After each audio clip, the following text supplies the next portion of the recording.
Hello there. I'm Pickle Rick! Let's do it, guys! Right. It's morphin' time!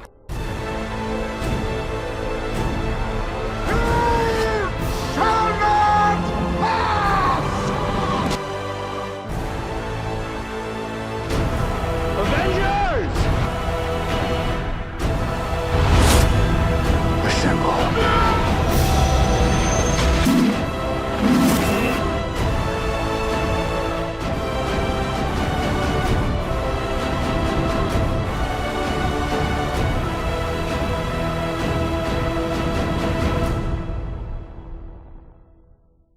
So, hello, welcome back to Geek Culture Talk. Today, where me and Thomas here, we're going to review the latest movie. The latest movie! Spider-Man No Way Home. No Way Home! And we're no way late. Yeah, no, it's Yeah, not home. March 6th. No! Idiot, you dated the time of the video. Gosh dang it. Yeah, let's go to like April and watch that. Oh yeah, it's almost... Oh man, you're right. Yeah, we're very late on this review because, like, you know, coming in the holidays, Yeah. stuff got busy and everything got busy. Yeah, exactly, we had a lot of stuff going on. I wasn't even in the Venom video. No. I was very, very offended, by the way. We can still do an additional. It's too late. I can still give you an additional review of that. It's too late. You stabbed my heart like Venom stabbed anybody in the movie? I don't think so. It's been a while. Anyway, Spider-Man. Yeah, so we're late, so we're gonna. I know it's pointless because like we did a we're gonna do a non-spoiler review Yeah. to start off with. You know, it's kind of pointless because like, I mean, if you're somehow online at this point, you've not seen anything about the movie. I'm more impressed than anything. Actually, I'm a little concerned at this point. Yeah, I mean, there are people who still know stuff. Like when I saw her for a third time in February with Brianna, and she still didn't know any of them. Really? No? Yeah, so there's still people out there who don't know stuff. Yeah. Yeah. So we're giving a little non-spoiler review, just our thoughts, a few key details, and then we'll go into the spoilers for everybody else. Yeah, plus maybe in 20 years we'll have offspring that will want to know about the MCU and they want to hear our thoughts from here first. The most ridiculous thing is that we'll have offspring. And the most ridiculous thing is that this platform will still be around in 20 years. And not just forgotten about, like, Tinder. You know what? Yeah! Let's go! What's an out-of-date website that people... MySpace. Yes. Yes. Like MySpace. eHarmony.com. Oh, not eHarmony, no. All those poor Christian farmers. Yeah. Anyway, so, yeah. You want to begin with your thoughts at all? Sure. Well, first of all, I think I speak for almost everybody. I love the movie. I think it was an amazing, just fun, action-packed... Or did you want with a hat? It's too late. Okay. It's too late. You get it. Yeah. I can't reach it. Anyway, guys, yeah, I thought it was a pretty amazing movie. I especially like the part where Anyway, it's an amazing movie. If you haven't seen it, absolutely do. It's funny, it's charming, it's downright emotional by the end of it. Yeah. And honestly, you're doing yourself a disservice if you haven't seen it yet. Yeah, we can talk a bit more in detail about some things, just Yeah. like dance around. Oh, sure. Trailers get the show a lot. Yeah, it showed a decent amount. For example, you guys know how Doc Ock is in it. The multiverse play factor. The multiverse, yeah. The villains from all the movies came back, Who played amazingly, by the way. Yeah, which I want to know because you've seen the Amazing Spider-Man films, right? I have. I've seen both of the amazing ones. But you've never seen the Tobey ones. Never seen. Here comes Great. They're going to assassinate me. Jesus! I can't walk into a Comic-Con without being beaten up. Okay, here's what I'll do. I've never seen The Matrix. There. He's never played Halo. He's never played Halo. Can they even see that? No, Can they see the Halo? No, they can't. They almost can. Can they? Are we Nah. on an angle also, the camera? I think it is. The room is on an angle, but we look like we're straight. Yeah. Hang on. But yeah, anyway, the villains were really cool, I thought. They played them amazingly. Yeah, because I was rewatching all the movies prior to this film come out, and like it didn't hit me for a bit when I was rewatching Spider-Man 2, but like when it came to a certain scene when Doc Ock was kind of explaining his machine in that movie and talking about it's literally a random line where he's just saying, I want to thank Harry Osborn, blah blah, for running this, and it kind of hit me. I'm like, man, I can't believe I'm about to see this guy again after almost 20 years. For so long. It's so crazy. I mean, everyone, all of them was like, I mean, Electro gets redeemed. They've been better here. Yeah. Well, that's a spoiler a little bit. No, he's in the trailers. Oh, okay. So, yeah, you guys do know Electro's in it. Yeah. Every villain that does appear is just given so much love, so much attention. It's just... Well, I wouldn't say Lizard didn't really get it. Yeah. He kind of was... It's like they're kind of like, we don't have time for this guy. Yeah, fair enough. I liked Lizard though. He was the one villain who didn't die fighting the superhero, if I remember correctly. No, neither did Sandman either in his movie. Oh no, he didn't. No. Well, then again, I never watched the Tobey Mcguire one. Yeah, which we'll correct soon. Eventually. Yeah. Eventually. What was I just about to say now? I can believe. Yeah, but Green Goblin. In the movie. Oh yes, Green Goblin, absolutely. It's so good to see him. Yeah. It's just, technically, this is my first time actually seeing him, and I'm floored. I remember reading a review or seeing someone talk about how like they posted of them meeting Willem Dafoe at the premiere, and they were kind of like, I got them telling like he was like one of my favorite movie villains, and they somehow topped him in this film. So like I read them before going to see them, I'm like, all right, how does he top them? And he very much does, because absolutely. Because Goblin in the first Spider-Man movie, like his Goblin. He was good. He wasn't like a threatening. He was more sort of that goofy kind of. Yeah. There were some threatening parts. He was not. He was kind of goofy. He wasn't like a criminal mastermind. No. He was more of like, I'm going insane. I'm going to cause some trouble. Yeah. Here though, I can absolutely see why this like if you had never heard about Green Goblin until this point, you would have to see why he's one of Spider-Man's greatest villains. Dude, he's the Joker of Spider-Man, and this movie really shows why. Yeah, people want him to play the Joker for years. Oh, he absolutely should. William Dafoe would be an amazing Joker. Yeah. Absolutely. Yeah, but he's much more threatening and creepy sounding. Oh, absolutely. Like he still has some of those like kind of cheesy stuff he said, but still like he's much more like he really puts Spider-Man through the ringer in this movie. He really is the top dog of everything, and that's how Green Goblin should feel. Yeah. And I like it. Yeah. I will say though, like it's doesn't like I give the movie a lower rating because it doesn't kind of like mess up a bit for me. I still think it's a great movie. The rating I gave it was still a high rating for like. And we're back. But like it was the plot. Well, the plot's mostly fine. I felt there are a lot of like plot holes that can. Were there? I mean, like especially if you dig too deep into it, there's a lot of like. I guess it's not really spoiled, but like the whole premise, of course, they bring the villains over and kind of based around the fact that anyone that knew Peter Parker was Spider-Man in other universes, like they got brought over. They got brought over. But like it kind of like. There's a plot hole in sense because something like Electro never found out he was Spider-Man. Oh yeah, you're right. And there's other kind of plot contriving things like, I mean, I'll talk about more in spoilers, but when you really dig into it, a lot of that kind of stuff, so I didn't go down on too much nitty-picky stuff, like, there's definitely some stuff where it's like, it did feel kind of, especially the whole thing with Doctor Strange, how like, the plot basically starts by him and Peter not going over the details about what the spell should be. Oh yeah, when they really should have. Yeah, which like, I mean, I guess you could take that into account that maybe Doctor Strange was just trying to, like, I don't know, not being responsible, I guess, I don't know. Yeah, which is kind of his vibe in this movie. Yeah. How did you feel about Doctor Strange? I know some people felt he was kind of done dirty bit in the movie. I don't see that. Because... Neither do I.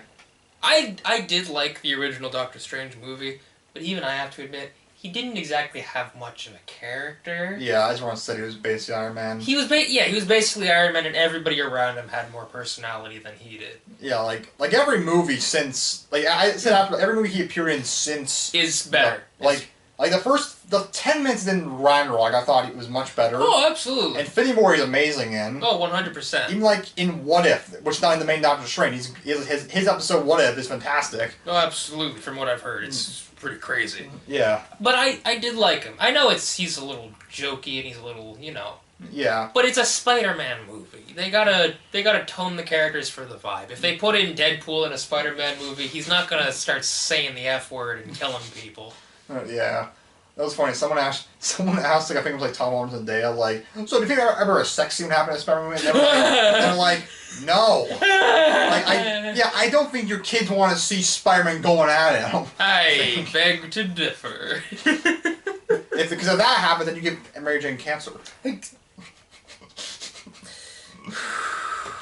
For context, she's like, don't give him context. Where Spider-Man's semen gave Mary Jane cancer in alternate reality, and she died Yes, because the radioactive spider also made his Semen.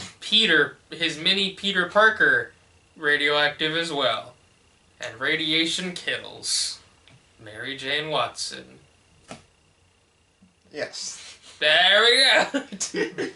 But yes, nice segue, buddy. Nice segue. Yeah, like, I mean, I do think, like, I'll try and give, like, Doctor Strange some, because maybe he was, like, it was more rush or quick. I don't know, like, it was kind of weird how he didn't go with the parameters of the spell. Yeah. It's like... He was a little cocky in this movie.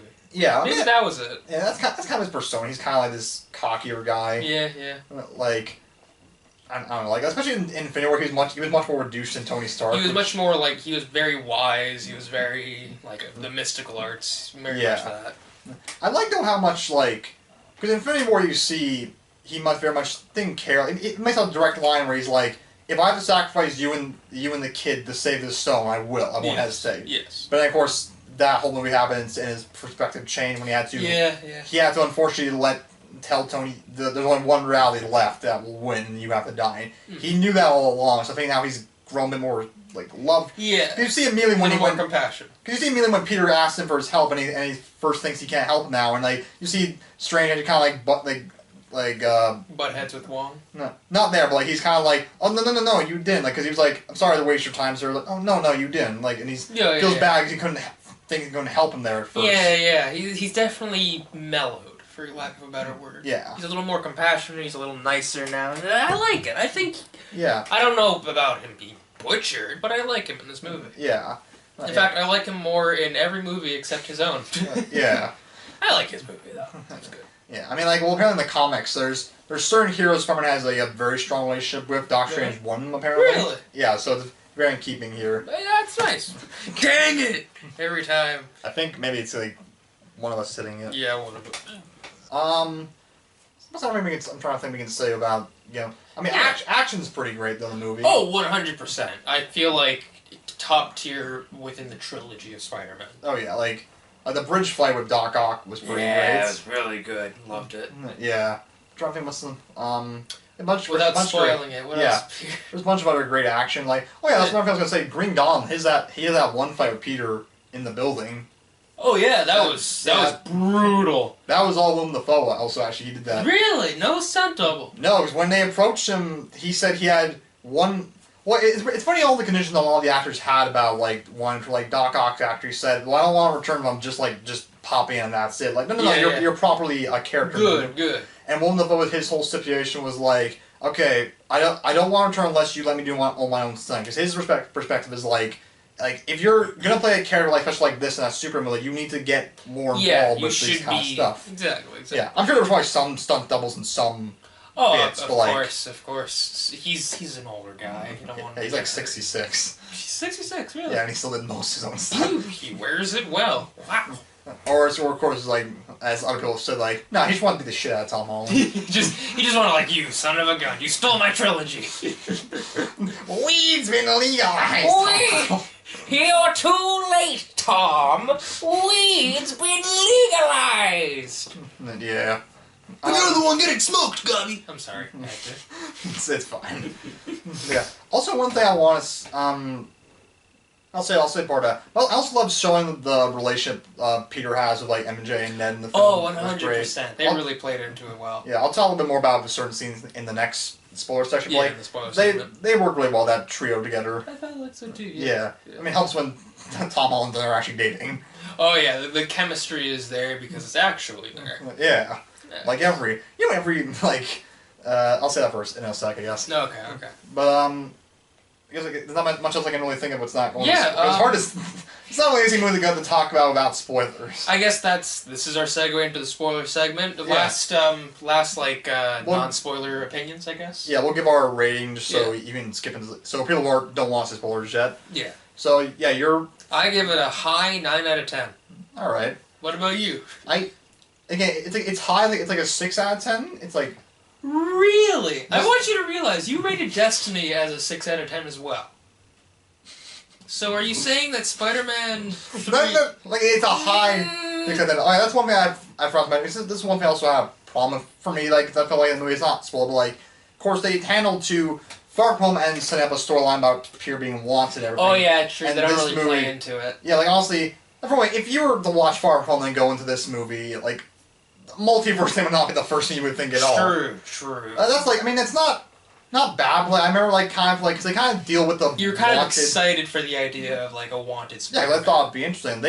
They talk about, the director talked about if the multiverse thing fell through. They're going to do like a Kraven the Hunter, correct? Yeah, that's what they were going to do, which I thought would be interesting. That would have been interesting. And Tom Holland said he wants Jason Momoa, who plays Aquaman, to be. Oh, that would be Hunter. nice. That would be really good, actually. Yeah. So like, I think that'd be cool, but it's me, like, again, like, both stories are good, and I love both of them, but the thing is, like, they try, like, especially with the Wand story, they deal with it super quickly, and it's kind of just, I don't know, it's like maybe John Watts director wanted to do that, but in Marvel... It's kind of the setup more than anything. It's not really a concept of the movie, it's kind of like why we're here. Yeah, it's like, I don't know, I'm trying, like, what's to say now? Shoot, I forget. It's like he wanted to do that, but Marvel's like, actually, we have this whole multiverse arc we're going through with multiple projects, so can you try and lean to that? Fair enough. Which he still does great. I'm saying, I remember there was some theory at one point they might split Spider-Man into 2 parts because they were filming for a while. Mm-hmm. Some people thought maybe it might be like one part's the want thing, the other part's the multiverse thing, which I'm like, I at first was like... I doubt it, but it would have been interesting. I would have wanted it, but now I'm like, nah, I kind of want to see that now. Like, let the story both play out. Fair enough. Yeah. But otherwise, completely removing that, imagine like you never knew about it whatsoever. How would you rate the film as a story and as an experience? Definitely, like, probably like maybe 8 or 9, I guess. Okay, experience. fair enough. I'm being more Missed harsh. opportunity, but... Yeah, I mean, I could be harsher, but I'm not gonna... again, it's not a bad movie. No, it made me like, smile. The 6 is it's still a very high rating of a movie. Just like, I think there's like those certain elements that maybe give it a little bit of lower ratings. I'm like... Yeah, like plot holes and some... Yeah. Again, missed opportunity could have been a little more... Yeah, but that's me being fair. I'm generally very easy to not please with Marvel movies. You are the Marvel indulger. I'm the guy who's like, it's like Kevin Feige's like, so what reviews say about Eternals? Like, yeah, they didn't like it, Kevin. Did Brendan like it? Yeah. Yeah. We did our job, boys. We did our goddamn job. We passed the bar. You are the bar. If Brendan is pleased, they've succeeded. Literally, like when freaking Black Widow came out, everyone was like, yeah, that wasn't worth that much. It was fine, but it was... Yeah, I give it a 7. I'm like, I actually quite enjoyed it. Wow, it was fun. Oh my Jesus Christ. Yeah, I think it's fun. Fair enough. I love Red Guardian and Yelena in it. They're awesome. That's what matters. As long as it's a fun movie that you enjoy. Like, I love and adore the Venom movies, but they are undoubtedly just bad movies. They're not good, but I love them because they're fun. Yeah, which is fair. Yeah. Like, I joke and say, like, it's a 10 out of 10 movie, when in actuality it's like a 6. Yeah. Like above average. I gave the last Venom movie like a 5 out of 10. Which That's still being very generous. Like, I mean, much harsh like other people were. But I'm a huge Carnage like fan, so of course I'd give it a higher rating. But yeah. Anyway, so I guess, 8, what did you say, 9? 9 out of 10? Like, a general 6 out of 10, I guess the experience was like an 8 or 9, I guess. Fair enough. Well, anyway, guys, for the 5 people who are leaving to go watch the movie, take care, and for the rest of you, welcome to the spoiler segment. Thank you for watching, and we're in the sports section now, so... Bye-bye! And hi. Yes, I'm not a YouTuber, he is. Thanks for not leaving. Thanks for joining us. Alright, so let's grab the stuff. So... These were a thing. Well, I thought you were... I was sad. I thought you were about to do that Captain America thing. It was like, so made it to the spoiler section. You made it to the spoiler... We can do that if you want. We'll intercut a part where, like, your mouth's moving but not saying anything. I'll just put the audio.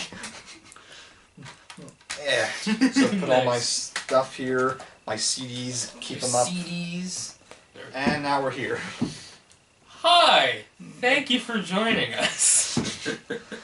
Alright, so, I guess before we start talking about the big elephants in the room of the spoiler, let's talk about the first one we got, which of course was Daredevil. A Daredevil cameo out of nowhere. Nobody was expecting that, I don't think. I mean, it was heavily rumored. Was it, yeah? It was very weird, the rumor, because, like, I think I told you how, like, the Netflix thing, when they canceled the Marvel shows, there was a 2-year cool-off period. Marvel couldn't use them yet. But of course, yes. But the thing was, I think it was probably put in place for some. They couldn't just be like, Daredevil, you say? Oh yeah, we'll take that.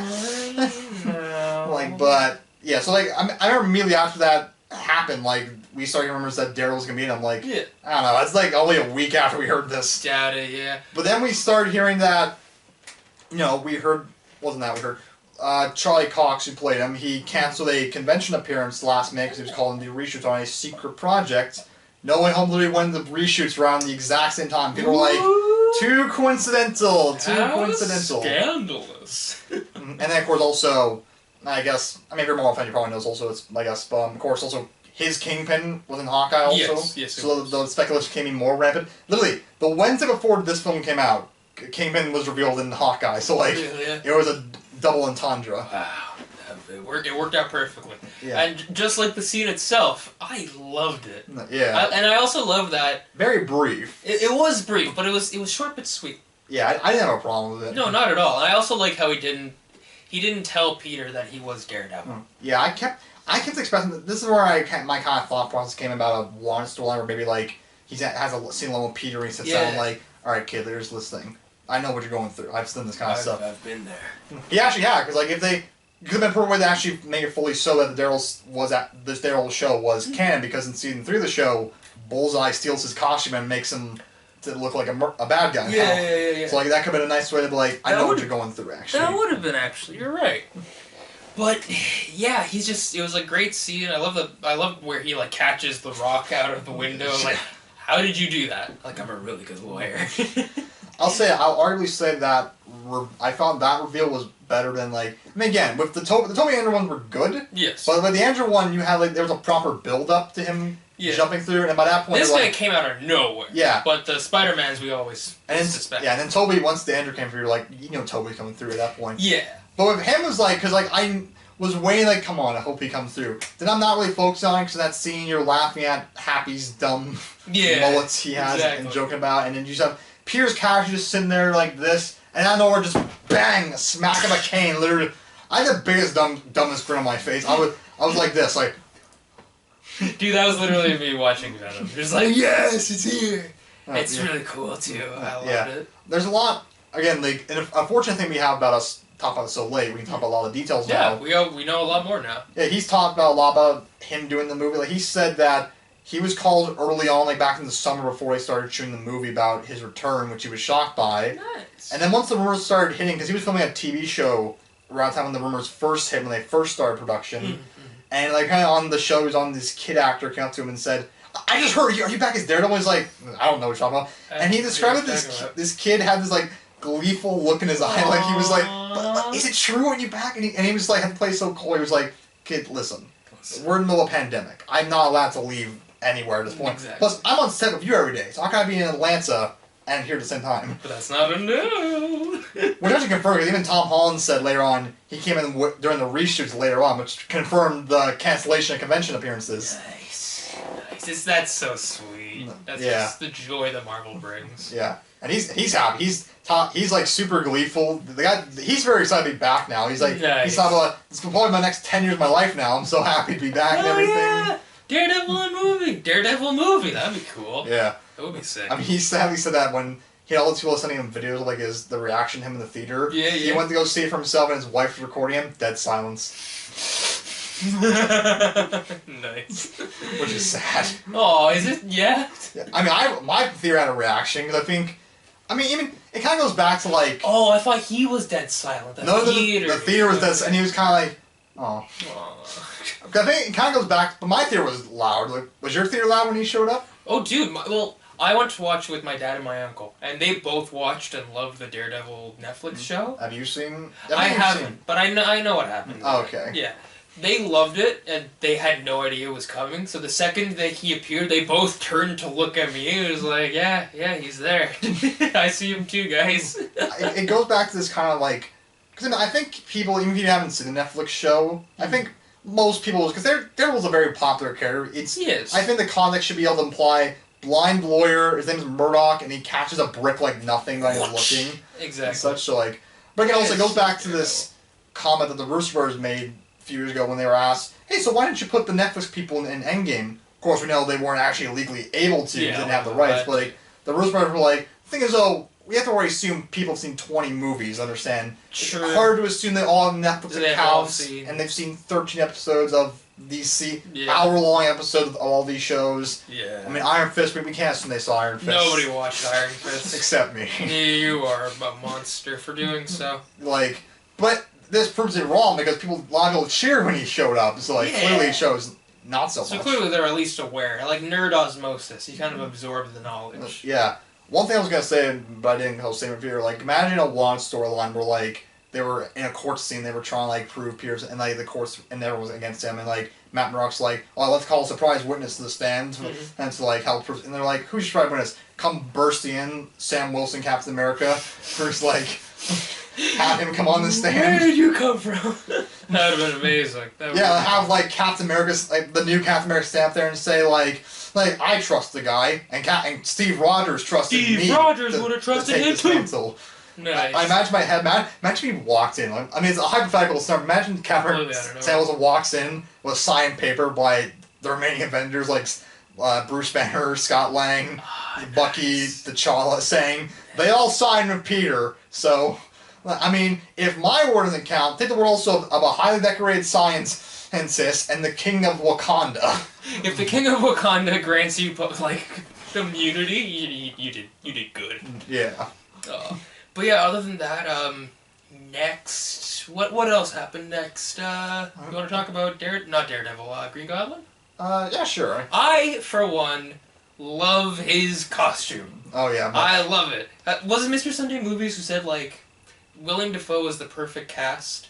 The only problem is they put him in a mask. Yeah, that's what everyone said. That's what everybody said. And this time he has no mask, and he looks perfect. That was the first thing they said, like, hey, I think he even said this, like, I remember back in the day people weren't a fan. Are we going to do that? Like, no, we're not. Okay. Good. He even smashes it. He even punches the mask and breaks it. Yeah. Which, but also, even the Goblin suit itself aesthetically looked better here in general. Yeah, yeah. Because, like, I mean, it's the same thing, but like, the thing about the original movie, like, it looked more rubber, and, like, the seams were more, and you could see zippers and everything. Yeah. Here, when you look at it, it looks much more, It's like shiny it's armor. It's what he would wear. Like, yeah, seam fitting. It looked better. Exactly. Purple hood. It was really good. Yeah. I wasn't sure first when they started fighting where his clothes started getting ripped and showing the arms. Like, oh, this is how we're going to get the costume? The classic? Yeah. But then when he was fully said and done on the gliders, and I'm like, actually, that looks pretty good. Oh, I like where you're going with this. He looked like Doctor Doom from Fan Four Stick, but actually good. Yeah. But I loved it. And then later at the end of the movie, he even got the classic satchels on there, and everything. He had blades. I mean, there wasn't a lot of purple there, but like it was like blended in a lot, so it looked good. He even had goggles. Yeah, the goggles, the green goggles. Yeah. It was really good, and just honestly, I feel like all the villains. Oh, when he does the meme. He did like I'm something of a scientist myself. Which when I first saw that, I'm like, that's the only one they could have done that. That's the only exactly. Like it would have been awkward if you had Toby show up and be like, "I'm gonna put some dirt in your eyes." That's the only one that naturally feels like that would happen in a conversation. It really would. And even then, it felt a little forced, but I was okay with it. I still was okay. It's not as forced as like how Rise of Skywalker does stuff, where it's like, "Oh, Chewbacca, they want you to have this medal. Have this medal, Chewbacca, that you didn't care about even back then." You know, that doesn't make sense in the continuity. There's a comic that explains he did get a medal. Yeah, but it's like, it's Wookiee culture not to accept that kind of stuff. Yeah. While you're like a life debt or whatever. I heard someone made the theory that maybe that's actually Han's, and she inherited after her, and then she gave it to him. It's like, why would you give it to Chewie? Like, oh, okay, I passed away, I want all my possessions to go to Chewbacca. Just in case he's the last Chewbacca's one. a man of fine arts, okay? I would have given my stuff to Lando before Chewie. Anyway, we're not talking about Rise of Skywalker. I'm sorry. Last thing about Rise of Skywalker. I just imagine Chewbacca walking into like a courtroom, and it's like a lawyer there. He's like, "All right, Chewbacca. Well, Princess Leia has passed away. I'd like to read her last will and testament. Chewbacca inherits my life savings, my house, and everything that I just happen to own." Could you imagine if Chewbacca's only response, Could you imagine if Ben Solo was still alive? And he's like, "I deserve my father's medal," and like he's like, that's the O.J. Simpson lawyer thing where he's like, "If the medal fits, you must convict." If the medal fits. And Laura's like, I'm sorry, kid, but it says you're right on the paper. The Wookiee owns everything. And then Lando comes in, who gets the Falcon? Like Chewbacca. Also, Chewbacca. Damn it! Technically, I still own the papers for the car dealership of the Falcon. He still owns the papers. Like, literally, all we won a game of backgammon, or whatever the hell the thing it was called. Lando then takes Chewbacca to court to see who owns the Millennium Falcon now. Oh, man. But it turns out Rey owns it for some reason. Who knows? And Rey's like, I did more damage to the Falcon, so my imprint's on it by that matter. Yeah, Han Solo would agree as well. I think so. Yes. Sorry for getting off topic, guys. Anyway, and the porgs come in like, we lived in it for a whole movie. Squatters' rights. Squatters' rights. If you live in a house for 24 hours, you legally own it. That's actually a law, I think, down in the States. Is it? If you live in somebody's house for 3 months and they have no idea, you legally own it. That's like an episode. You ever watch The Office, like the whole show? No, I haven't. I've seen clips though. There's like season 8, the character Andy goes off. He was the manager at the time, but he goes off to like California to try and convince the person he loves to come back. Mm-hmm. So like this other person who was a character that season comes in and like wants a job here, and they're like, oh, you can just take any desk. He's like, well, that one looks available. Like that's the manager. He's like, well, he's not here, so I'll take it. He's not here. And then she just becomes the manager. It pissed me off. I hated that whole story. You hated it, yeah? Right. It was actually annoying. I hated it. It was literally just like, it seems so unfair. I'm like, this cannot be allowed. You took this guy's job. I think that's the joke, though. I didn't like it. No one likes it. Oh, man. Anyways, back on topic. But yeah, I mean, all of them got redesigns. They did. Like, I do want to talk to you though. I'm sorry. I know you're about to go on something. No, I do want to talk to you about Electro. What is your opinion on the new Electro? Better than. I would agree, but at the same time, I feel like it could have been better. It could have been better, but at the same time, if we're bringing villains back, it would have been better if they actually brought back the Electro we knew from Amazing Spider-Man. Yeah, because this isn't the same. It's the same character. Oh yeah, no, like really. this is like not. It is the same Electro, but like, it's so much not. Like, he acts nothing like how he used to. He's suave and good looking. Exactly, and he fixes like that goes against everything the original guy was about. Yeah, I mean, go look at my brother said after we saw the movie. He was like, you know, it wasn't convincing when they cast Jamie Foxx as a nerd. No, you're supposed to believe that guy's a geek. But even then, you kind of have to remain consistent. Yeah, I mean, I think it is like because when he first shows up, he's even more just energy. He's like he's just like what. I don't know, I guess it's kind of like the vein. Like, he doesn't even have clothes or, like, a suit of armor anymore. No, it's like his body's not even, like... He's pure plasma. What is it, like, the vein thing? He looks like the kind of the interior veins of a body almost. Oh, yeah, when he's forming, it's like the skeletal structure and the veins, and then it's like the actual form. I think James kind of explained that. I mean, you could see that it's like... Maybe when he came through the mold, because of course when he comes from Amazing Spider-Man 2, he was being sucked into a grid. Yeah. So maybe combined that, he was literally just energy. So when he came into the MCU, he was trying to reform. So maybe when he got exploded like that, he fully reformed and reshaped the body. I guess maybe. That makes sense, and that's really cool. I liked that scene. It was really interesting to see. Yeah. Aren't you gonna act like I'm not naked here? And he's like, I'm not. I'm not naked here. I'm not. But I just didn't like it. I like Electro. Jamie Foxx was much more happy about it. He was much more happy about it, I'm sure. But at the same time, I kind of wish it was the original Electro. But whatever. Small nitpick. I mean, the new suit he got was not bad. Yeah. There's even like a reference to the original costume where he has like the Electro mask. I didn't like honestly when they said. Yeah, when they said they were gonna do like not make him blue, I'm like, so they're gonna do a classic. And I'm like, I mean, it'd be cool. I mean, I was pretty wrong with Mysterio. They made the fishbowl head work. How believable is gonna be Jamie Foxx running around with that stupid triangle mask? Yeah. But they managed to make it work. So by actually making it out of electricity. Yeah. Which is what I would have loved for the actual Amazing Spider-Man 2 if it was an electric mask. Yeah. I also I think one thing I really like more. Some people say it's in there, but I can't see it. If maybe he wore a green shirt just to add a bit more. Yeah. I would have liked that too. I would have been fine. Yeah. It would have really brought it together. I mean, there's some rumor they want to do an Electro spinoff, so. Really? I don't know why. I don't know why either. But it was funny. He's so much not the same at all because he acts so much different and such. Like total whiplash if I saw Amazing Spider-Man 2 prior to this. Yeah, even he's talking about, man, Andrew here feels good. I want to stick around this universe. Like that you're nothing like how you used to be. That was weird. He thought how, like, Peter again, he's like, don't make me a murderer, Peter. I'm like, you killed people in the last... You Literally, were a monster. when he breaks out of prison, he shoots and got 2 guards through the chest. You see the hole right through their chest in the room. Like, you killed people already. You've done way worse. Like, I don't... You are a monster. Yeah. But, other than that, did anybody else get, like, a costume redesign? Doc Ock got some slightly, because, like, Doc Ock, when the Spider-Man 2 came out, Matrix was very hot back then, so they gave him him the trench coat. And the glass and everything. Yeah. They simplify it, it's very weird. It's, like, very subtle, like, for one thing, it's a shirt under his... And then the last one, Spider-Man 2, he's wearing no shirt underneath the jacket. Oh, yeah. Now he is. Oh, I feel like Alfred Molina said self-conscious, like, I'm like almost 70, like, can I wear a shirt, please? Yeah.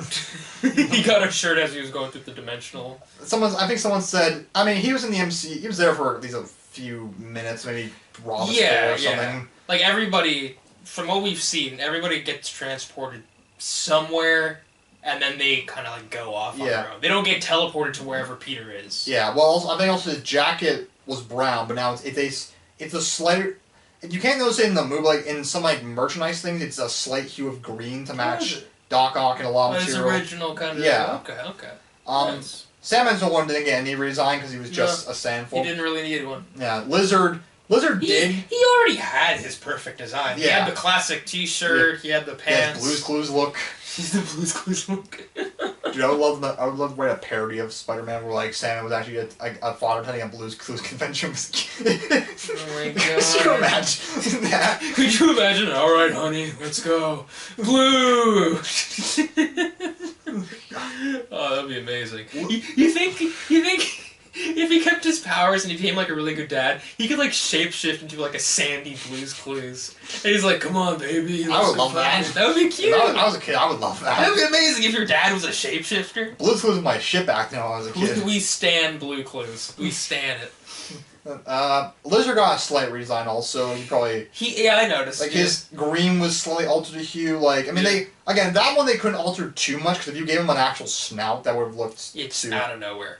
Yeah. Also, if you gave him a doctor's cloak. Which I don't know why they... That's why, why could have, yeah. That's why, if you let him come up to Happy's apartments, he could have just put on some lab equipment. Yeah, that'd be a nice reference. Look, if Hulk's pants can grow with him, so can Green Lizard... Not Green Lizard.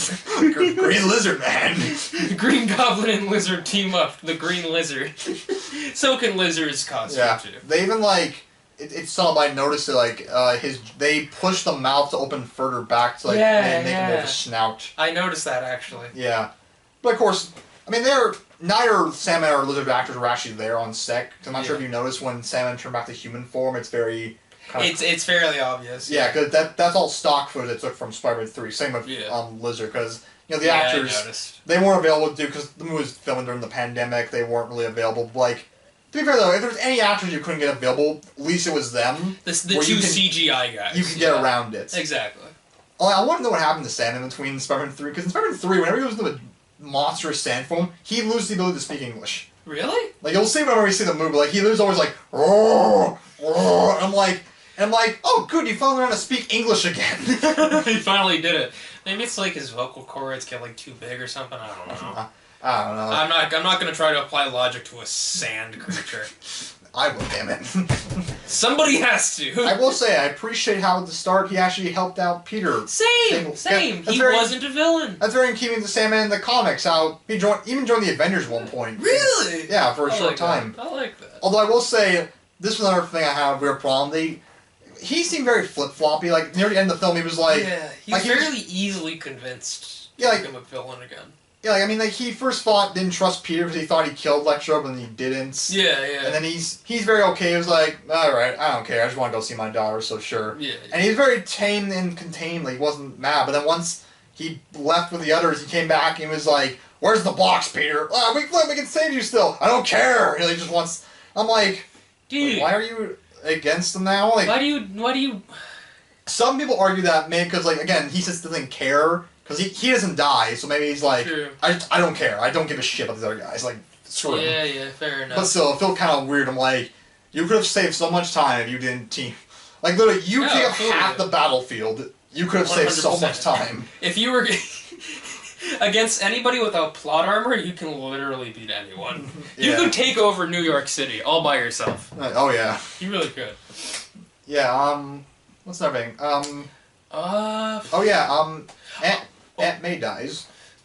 That was a really. I unfortunately had it spoiled before I saw it. Really? Because I put on my community tab like Damn. on YouTube saying who's excited for Spider-Man, and someone posted in the comments. I'm like, Aww. You suck. yeah. Unsubscribe Yeah, immediately. I want to say for one thing, when she said with great power comes great responsibility, I for one thing heard. I felt my head two camps were gonna be going at it. Like one camp was like, finally they said a stupid line in this movie in this stupid MCU Spider-Man movie. But I heard another camp of people going like, God damn it! She says it! No one did it, thankfully, though. Yeah. I mean, I like it because Aunt May kind of serves as the replacement Uncle Ben in this series. Yeah. And I like it. Yeah, I think it actually worked. We've seen Uncle Ben die so many times. Absolutely. Like We've never seen Aunt May die, have we? We've seen her die in the PS4 game. Oh, yeah, sure. Yeah. But here was quite...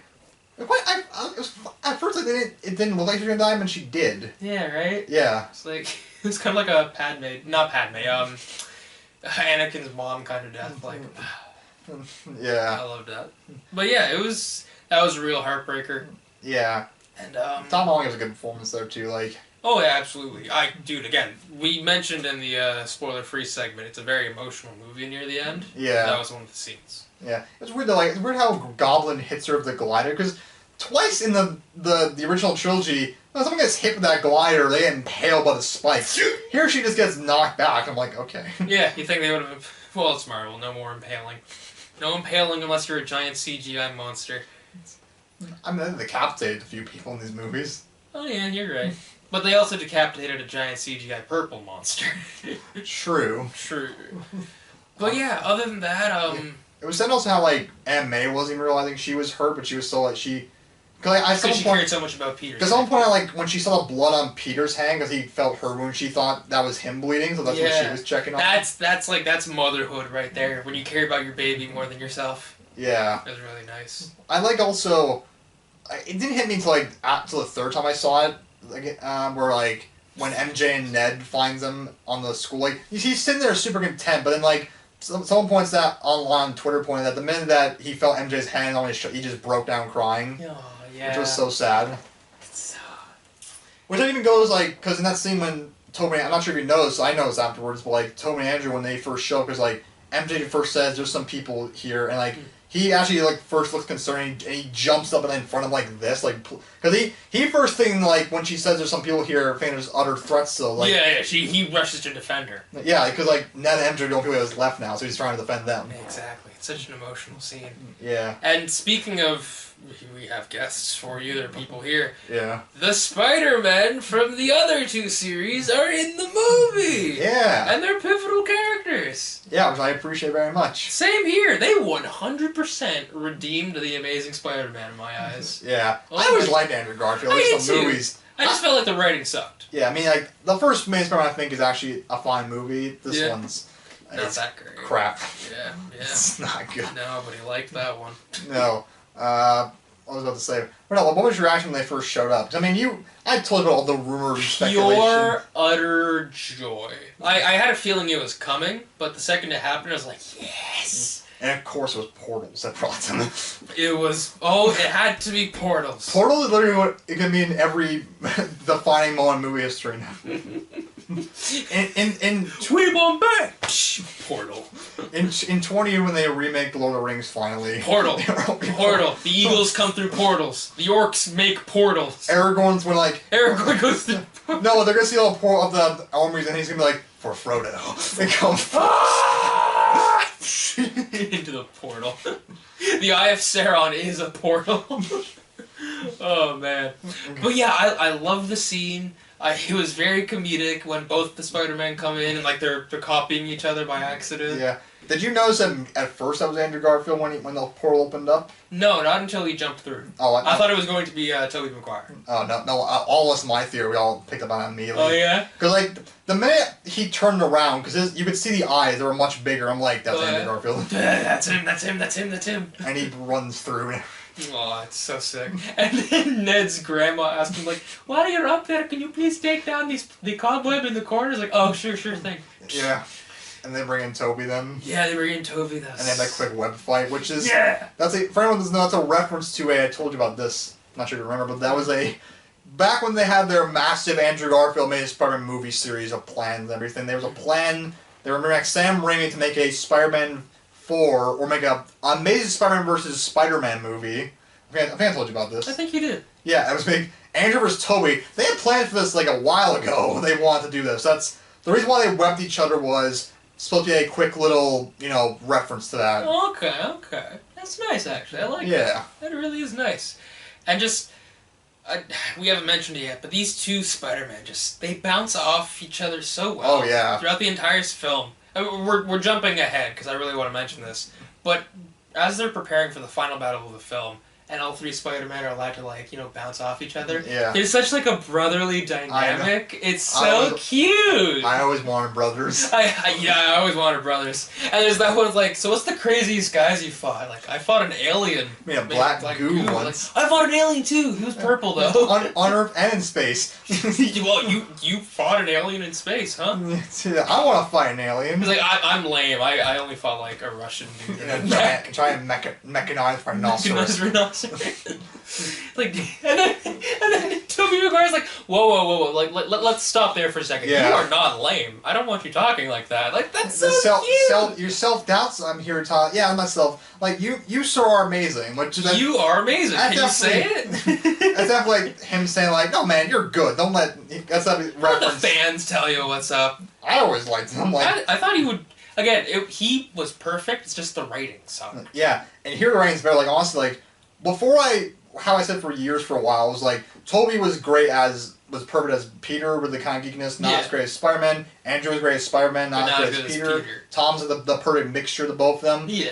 Probably watching this movie now, I don't know what my favorite is now. Yeah, right? Because Andrew, even more so in this movie, they give him a lot of stuff that's so in keeping with the comics. In that part when Lizard's choking him, he's just going hey, Dr. Connors! Hey, Dr. Connors! Or the part where he just he jumps up and is like, Max, I missed you, man. That's all very much just Spider-Man in the comics. That's quippy. He flips and he quips. That's much more quippy than Tom Holland's. Honestly. Absolutely. So I'm damn, I don't know who was a better Spider-Man now.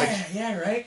It makes me really want to see, give him a second shot. Yeah, give him another shot. Mr. Sunday Movies kind of said, when they did their review, he said that he was effing running laps around the other two in his He was.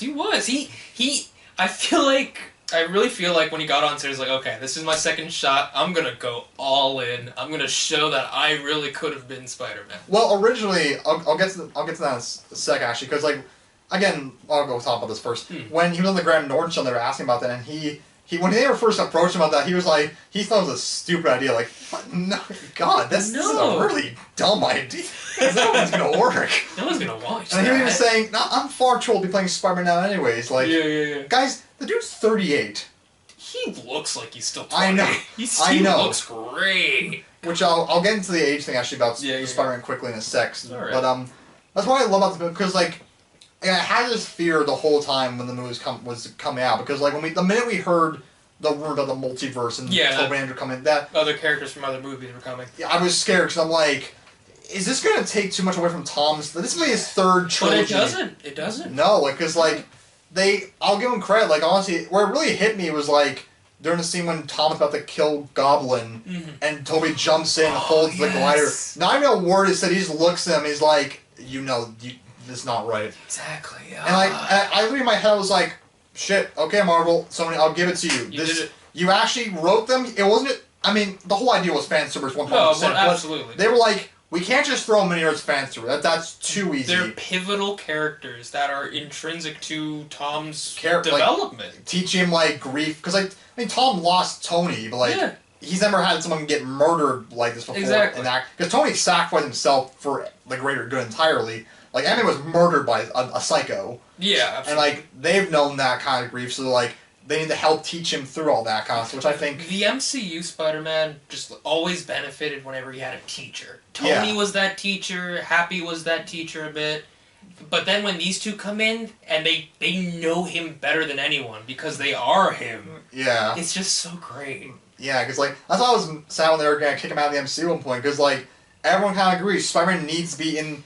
I mean, you don't need it, but like Spider-Man. Like, his world is like too entranced in superheroes. Like it works better that way. Exactly. Keeping him there, so I'm glad he didn't leave the MCU when the Sony dispute happened. Absolutely, 100%.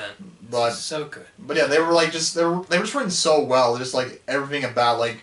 And they were in the movie quite a lot also. They like, were. I don't think they were going to show up right near the end of the final battle, but no, they were here for quite a bit. They were like halfway through, I'd argue, right? Yeah, like near the latter half at least. Yeah, near the end of the second act. Yeah. And it's just they play off amazingly well. They're pivotal to the scenes. They never feel like they're taking away from anything. No.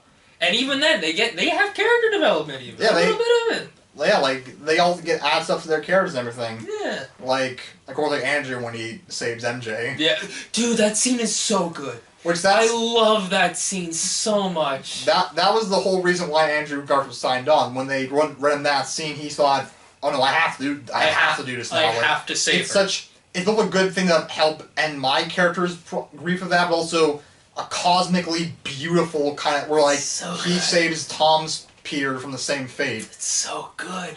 It's just, and I love like when he asks her like, "Are you okay?" He's like, "Yeah," and then he starts like crying a little bit, like, "Are you?"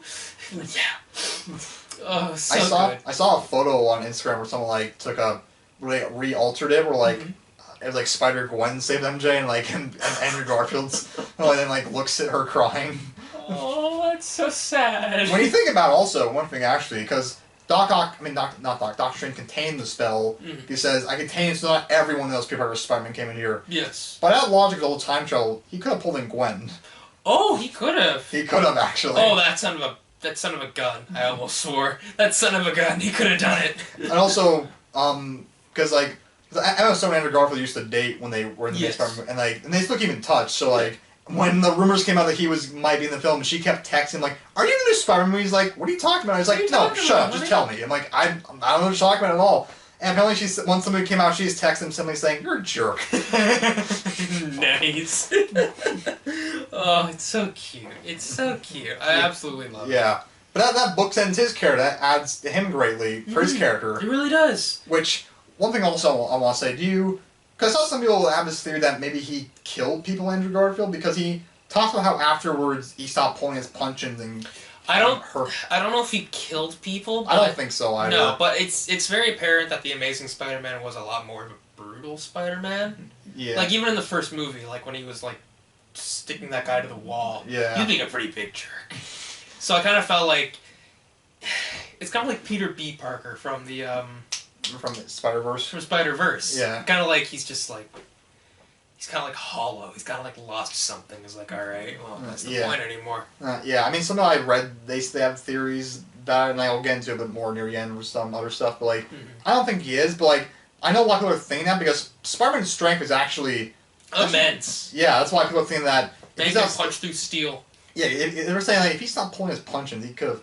Because I'm not sure if you know, but like when Doc Ock took over Spider-Man's body in the comics and became Superior Spider-Man, you know, he ended up fighting Scorpion at one point, and he like breaks his jaw, doesn't he? No, like punched it off, clean. Like he had to get a robot jaw and put it. I remember that, yeah. And like Doc Ock set himself in his thought. He was like, I just knocked his jaw clean, and he realized at that moment like Parker's been pulling his punches all these years. This whole time. He could have killed me at any point.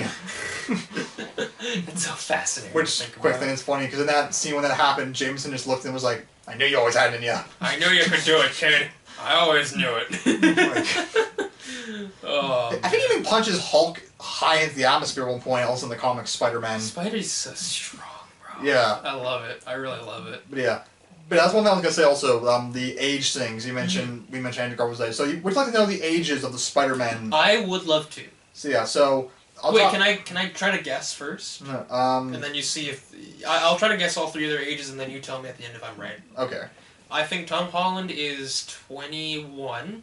Okay. I think Tobey Mcguire is 45. Right. And I think Andrew Garfield is 30. You just said it, but it's 36. Yeah. So. Yeah. I'll look.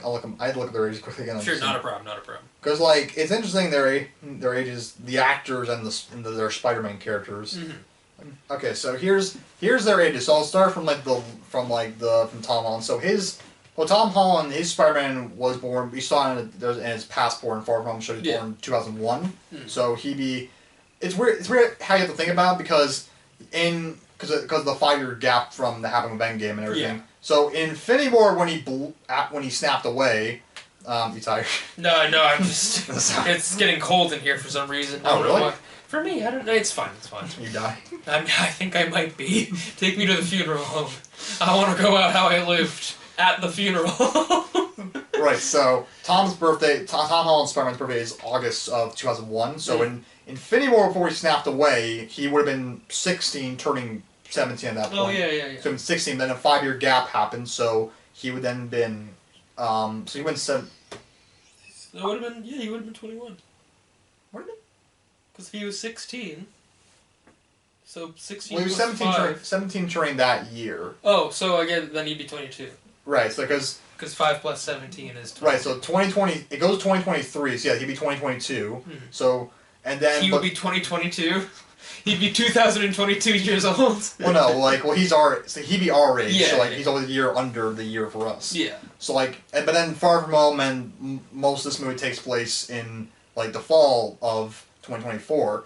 So he would be 23 then technically by that point. So genetically he'd be 23, but in his mindset he should only be 18 because he's graduating high school. Exactly. So he's physically 18, genetically 20. Mentally, I think that's the word. Sorry, yeah. So mentally he's still 18, and physically that's what he is. But genetic wise, based on his birth, he'd be 23 at this point in time. Got it. Not too far off. Tom Holland's 25 currently, 26 this year. Really?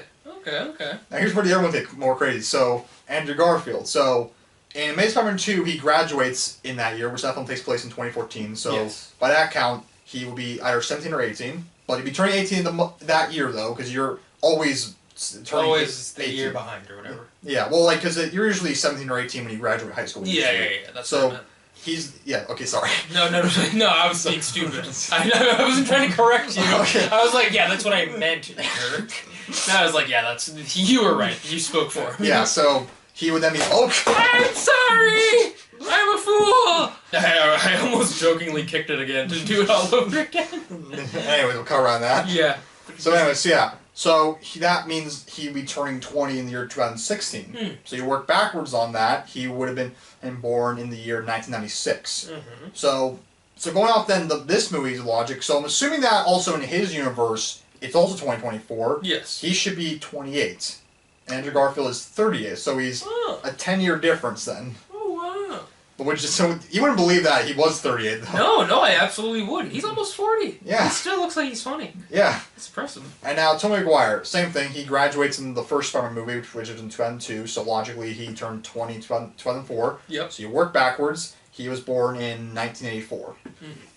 So, by that logic, he'd be 40 at this point, if it's also 2024 in his universe. Tobey Mcguire was 45 when he filmed the movie, 46 now, currently. Wow. That's even how it feels like in the movie. It feels like Tom's the younger brother, Toby is the older brother, and Andrew's the middle child. Yeah, so... And I love that. They're all a year off, almost in their own things, It's always in one category, they're a number up. Or Toby's was born in the 70s, but his Spider-Man was born when Andrew Garfield was born, but Andrew Garfield's Spider-Man was born in the 90s, but Tom Holland was born in the 90s, but his Spider-Man was born in the 2000s. So logically the next Spider-Man will actually be born in our era, but then his birthday will be 2012. When's your birthday? 2001. Damn it. I was gonna say, hey, if you want the next Spider-Man, yay! He's available. Oh, man. But yeah, that's their age thing. Nice, I didn't know that. Yeah. Nice I hope you guys enjoyed this fun fact as well. So we spent a while talking about the age thing. We have, What's some other stuff from the final battle? A lot. Oh, that's one thing I wanted to say, I forgot. Usually in movies, when you have characters sitting around talking for a while, it's can we get back to the thing? Yeah. I can just listen to... Dude, an hour long of this, they could host a podcast. That'd be amazing! A podcast of the Spider-Man. Where he's snapping Toby's back. Just a constant segment, today we're doing more Acupuncture on Toby. Let's pick those nuts, kid. You had a whip block or anything? Do you ever get Weblock? But that whole scene was so funny. It was so charming. Yeah. Again, really let them show off their personalities. And then later on, they're like, "What the hell's going on there? I kept yelling you, Peter 2. Like, no, I thought you were Peter. Peter 2. No, I'm not Peter 2. Stop arguing, Bobby. Listen to Peter 1. Peter 1. We're clearly not very good at this. I know, we suck. I never worked with the team before. Me neither. Which there's actually a meme of that where it's like, he's like, I've never worked with the team before, and Toby's like, me neither. And then it cuts to Harry Osborn from Spider-Man 3. He's like, I guess go screw myself. Whatever. Oh, that's nice. Oh, then he says they love you guys. Dude, again, hindsight is 2020. Now that we're like 2 months late reviewing the movie, we also know that wasn't part of the script. No, that was Andrew Garfield just saying that. That was Andrew Garfield just like, I love you guys. And like they didn't know how to respond, like, thank you. Thank you. It's not even I love you back. He contributed a lot, like, even like, the first pointing scene they did was actually his idea, because he was like, they wanted to do a pointing scene, but they were like, they didn't know how to... too on the nose, yeah. Well, no, they didn't know how do we get this to happen in the movie, and like, Andrew suggested that, and they're like, perfect, do it right now, see, it's film. And so, like, then they did the points in the lab, where they were like, I'm sorry, do you mean Peter, this one? Yeah, like... But then they did it a second time, and they're like, in talking the scaffold, and they're saying, we take them off the board one at a time, and then Andrew was pointing at that doesn't happen just organically, that one just happened in the scene, it kind of just happened that way. Yeah. And then they did the actual photo shoot where they actually worked and they actually did the point. I love that. I love it so much. But anyway, yeah, that, again, the Spider-Man bouncing off one another. Also, like, another thing I want to say, did you want to go first? Oh, I just wanted to mention that one scene with Ned when they're in the lab. Because it's like... Oh, it was when he's talking about, you have a best friend? They asked, like, do you have a best friend? Yeah, I had to kill him. It's like, yeah. Oh, no, he didn't kill him, he died. Oh, he died or whatever. Yeah, he became a villain and died. Yeah, he turned back to the good side and died saving Peter from Venom. Yeah, And it's like, Ned's like... I was waiting for him to ask Andrew Garfield, like, do you have a best friend too? Like, I did. He went insane and murdered my girlfriend. Now he's in jail. I would love it if Ned actually does become a villain now. That'd be amazing. Well, here's what we're about Ned, because Ned leads... People keep saying that he might become a hobgoblin in the next movie. Ooh! Purely because Ned... It's a very complicated thing. I'll actually put a link down in the description below if you want to check out this video, talk about the hobgoblin, but like... I like hobgoblin. So do I. Yeah. But Ned became the hobgoblin... Ned was never meant to be the hobgoblin in the comics. It was an accidental thing. Again, watch the video, people will want to check. I'll show it to you maybe one time later. Yeah, but like, it was basically... This writer at the time had this whole plan for the hobgoblin that was going to have this big arc building to who's going to be... Yeah. They were supposed to reveal him as this gangster named Roger Kingsley. That was the whole plan. Mm-hmm. But then he quit the book at the time, because he was butting heads with the editor at the time, who was a 21-year-old. And like, even years ago, that guy said they should not put him in that position at all. I screwed up so many things and ruined many friendships by doing that. It's a horrible story. So like, a new writer came on board, and the hobgoblin reveal got pulled out more, and that writer had a plan for who it was going to be.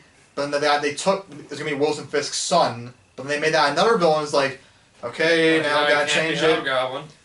It's really, for serious things they made Ned leads, even though prior they made another comic that took place around the exact same time, with a one-shot of Spider-Man Wolverine going to Belgium to solve the murder of Ned Leeds. It's very confusing. He faked his own death. I don't know. It was never meant to be Ned Leeds. The original writer years later came back and retconned, saying, no, Roger Kingsley just brainwashed Ned to make it think he was the Hobgoblin of the Hive. It became very confusing, so it's... Amazing. I don't think he'll become the Hobgoblin. Yeah. He's still on a path to Sorcerer. He is! He's gonna be Sorcerer Supreme. I love that. That's amazing character development. I almost forgot. How did you feel about when Wong became the Sorcerer Supreme?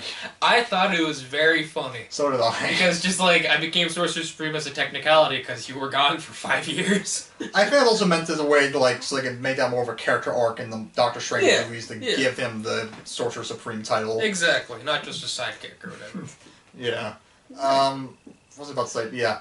I personally didn't understand why Ned had magic powers. I completely missed the line early on when he said, my grandma and heritage had magic powers. So I completely missed him. Like, why can you do this? And I'm like, oh, that's why. Oh, okay. But I was still confused. Like, wait, how can he open the portal though? I'm like, oh yeah, wait. Anyone can just train to do that. So, yeah. It's not makes sense. I mean, he still sucks at it. Like he does, but that's because he's untrained. Yeah.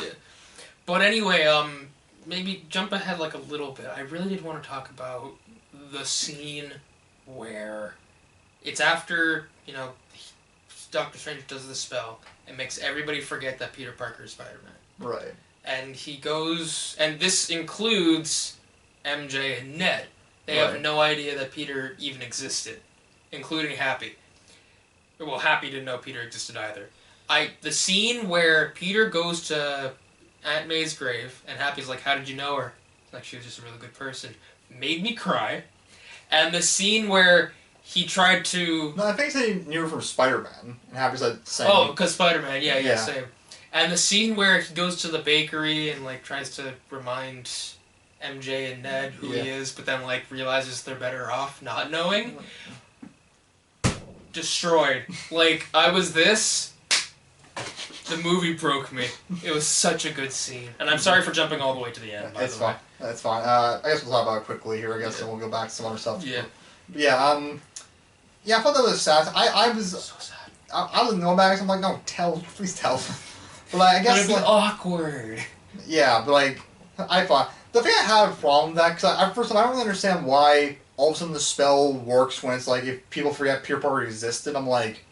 Why is that going to correct the spell? Because, like, how does that stop the sky from cracking open now? I'm like, Sure. I still don't get it. Why can't you just make it be like, forget he was Spider-Man? Yeah. That works a lot better, actually. Like, he even asked that, and he's like, there's no time now for that. I'm like, why? Dude, why? That's the thing. The writers admit that, basically, like, we spend too much time talking about that. It's like, because basically with the... There's another problem I have with the film, why it's a bit of a lower rating, because, like, it leaves a lot of questioning, because now if literally no one knows Peter Parker exists, that leaves utter problem, because he has no record of existence, he has no driver's license, got nothing. No. But at the end, he buys an apartment. How? How? Using whose money? He even shows he has a GED textbook, because he has no high school record now, he has no academic record, so Perfect. he has to finish high school that way, so like... That is a plot hole, you're right. Yeah, so, and like, they said... Look, if we did the math to explain it, like, it would take too long. Like, Or you could have just not done it. yeah, like... A simple thing where it's like, we're making everybody forget that you're Spider-Man. Bada boom, it works, it undoes, we still get that heartbreak where, like, he tries to tell MJ and Ned that he's Spider-Man, but, like, realizes it's better off that he doesn't. Yeah, I think that's still a emotional scene, which I feel like... Because they are doing another trilogy with Tom, I think... Yeah. The Spider-Man 4, they won't... Neither Ned or MJ will be in it. Yeah. Just to kind of keep the separation still a bit more, you feel the effects. They'll probably bring him back in, like, the second or... Yeah, I feel like the after credit scene maybe, like... Will be like... They'll show Ned, MJ, and maybe they'll start seeing stuff on the news and be like... Yeah. My memory feels weird. I'm getting gaps. Strange. I thought of this. I just remembered it. Thank God. Could you imagine the way she remembers, or is that Tom then does the actual Gwen catch.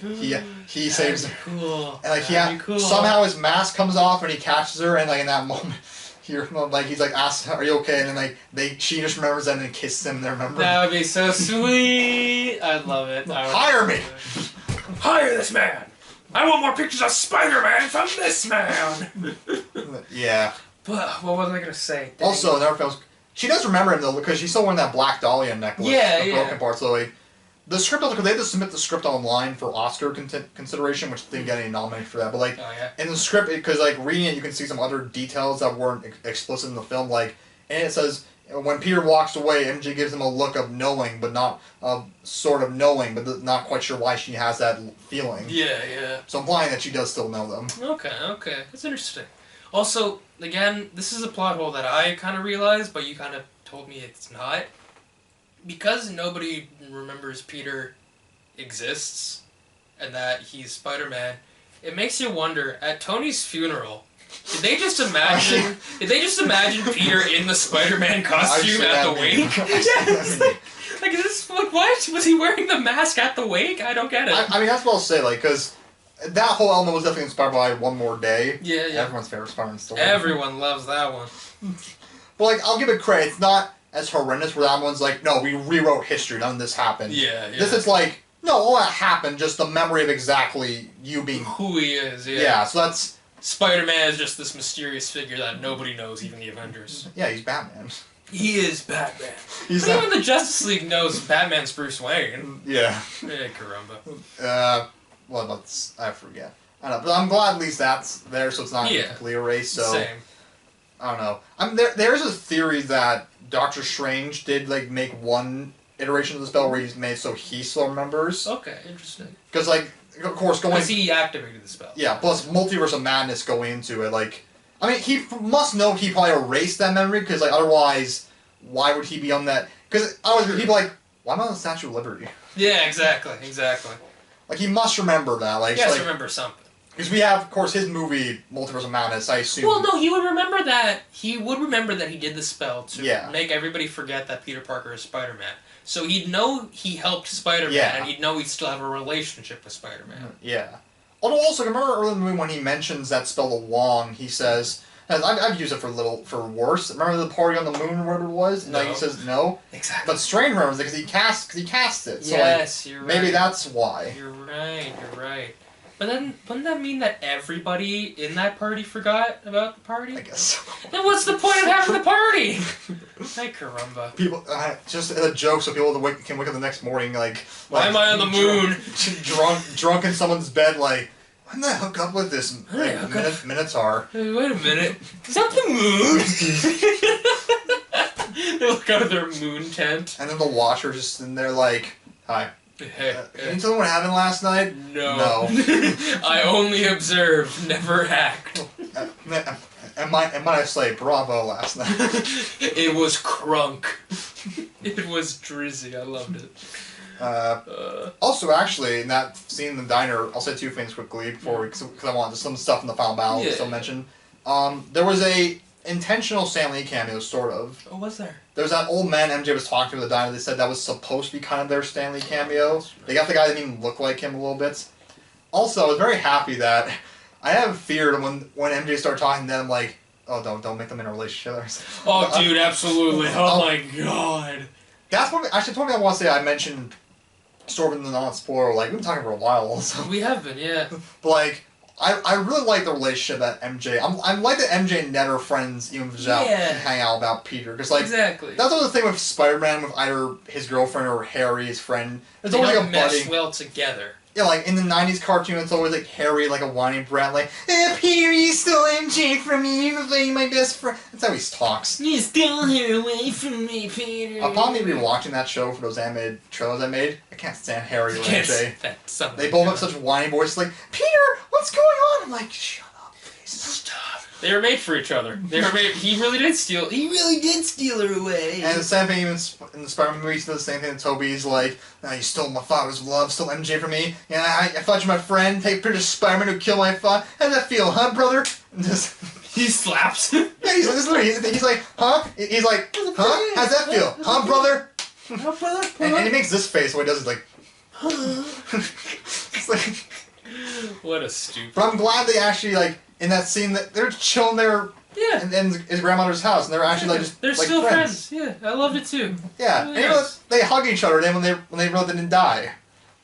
So sweet indeed. Like, I was also happy like at one point also like I'm talking a lot right now. No, it's okay, man. Okay, like where he was gonna do that spell and Doc Strange. Oh, I was gonna do a spell to try and get you into college without telling you. Yeah. And like, I thought like I swear to God, they did a plot line where they're pissed him out for this and they have to learn. But immediately she's like, no, it's okay. Like, I mean, we get it. You're trying to just next time, just tell us. We know what you think about. Yeah. And then it's like, oh, dude, I don't care. This is the coolest place ever. Is that a guillotine or whatever? Is that a guillotine? Awesome, loved it. Like, I love that they're not. The relationship is so good between those three. Yeah. Like, it works. It's not just like Peter's the only one keeping them together. They're actually friends outside of them. Yeah. And I like it. Anyway, on to the final battle. Is it still a lot? And you guys, you have anything else you want to speak about? No, I kind of covered my share of things. I'm okay with everything. All right. One thing I want to show you, I want to get your opinion on this, because people complain. There's one thing people complain about their CGI. There were times it was not great in the movie. Really? The only time I ever noticed was the lizard scene where he turns back into a normal self. Like, that was clearly like not found footage, but you know. Yeah, archive footage. Archive footage, and same for Sandman. But that was the only time I ever saw like shitty CGI. Yeah. Well, I'm sorry. No, you can say that. That's okay. Oh, so that's not a curse word? Well, I'm fine with this. Just the F word. I'm like, I know. It's you say it all the time. Not for camera. Never can. Anyway, go on. But like, yeah, because there were. they didn't complete a lot of CGI until when the movie was... Like, when the movie came out, they were still working on CGI, because, like, they were under time crunch because of all the pandemic stuff. Yeah, so, like, for example, the scene...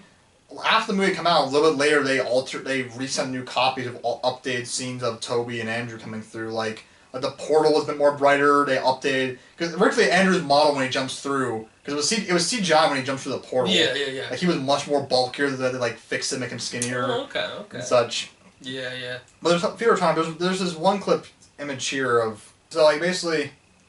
I'm not sure you can tell, like, the CGI of that image there. That's fine. Yeah, I thought it was... Yeah, it's not bad. Maybe, like, the problem was, like, it was more jarring because the mask is slightly altered. I guess, but I wouldn't have noticed. Yeah, and people losing their crap over, like, oh my god, they altered Toby's mask, so why would it's perfect. Oh, dare they? And I'm like, it's so insignificant. Like, I noticed it because I have a memory like that, but, like, yeah, it's of course. not even that big a difference. Like, to compare, I don't know. Let's not even bother fixing it. Like, could you really tell the difference No, between the not two at all. masks? All I can tell is that was filmed in like the 2000s and this was filmed later this year. Yeah. You did it. Yeah, Andrew's on the ground. You did it. I'm sweating now. So am I, actually. We've been talking on here for a while. Yeah. Let's wrap it up after we talk about this battle. Unless you have anything else to say. Well, we still have after credits and also. Oh, yeah. Yeah. Well, I didn't watch it. Because I could have sworn you told me there was no after credit scene. No, Sans the one who told you. Oh yeah, Sans was the one who told me not to watch. But yeah, like, some people lose their... And, like, you guys just realized that, like, the Spider-Man costume change between 1 and 2 also, like, sully, so it's not... That's a big deal. Look, man, if Iron Man can change his costume every single scene he's in, practically, I don't see an issue. But also, the other plot hole about how Electro didn't know who Peter Parker was before coming to the portal, he finds out literally in this scene, in the movie. Which makes even less sense. Makes even less sense. And the fly was being black, and he was disappointed by that. Remember that? I do. And again, that did not fit his original character whatsoever. He was like not... He did not live in the ghettos. He was not gangsta. He was a super nerd. No, I think he thought maybe that's what he was like. Maybe, I guess. I don't know. Also, the scene when Toby meets up with Doc Ock again. Yes. Peter, it's been so long. You're all grown up. How are you? It's so sweet. That's actually a reference, a callback. Is it? I didn't notice it. It's a very minor one. But, like, there's a scene in Spider-Man 2 when they first meet, because he was meeting him for, like, to do a paper on for his class. And Doc Ock's like, Peter, now I remember you're a commerce student. He tells me you're brilliant. He also tells you you're lazy. He's like, I'm trying to do better. So that's a callback to that, because he also said, trying to do better. Trying to do better. It's awesome. I love that scene was so good. It It really felt like, because Peter didn't have a father figure outside of Uncle Ben. Nah. So it really felt like Doc Ock was that father figure until he was taken away from him. Yeah. They even put their appropriate themes in a lot of scenes. Like, you hear Toby's theme and Andrew's theme. You even hear Electro's theme at one point. Really? Yeah, when he first attacks Spider-Man in that, you hear the dubstep. Which is like, oh my god. I love that. Yeah. Also, did you think at all that Toby was going to die when they stabbed him?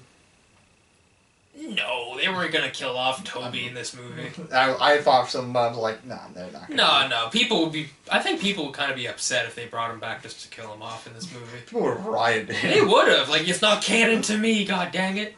Yeah. Also, speaking of which, ladies and gentlemen, and non-binary friends of all ages, technically speaking, the first Spider-Man movie from Tobey Mcguire is now technically the first movie in the MCU.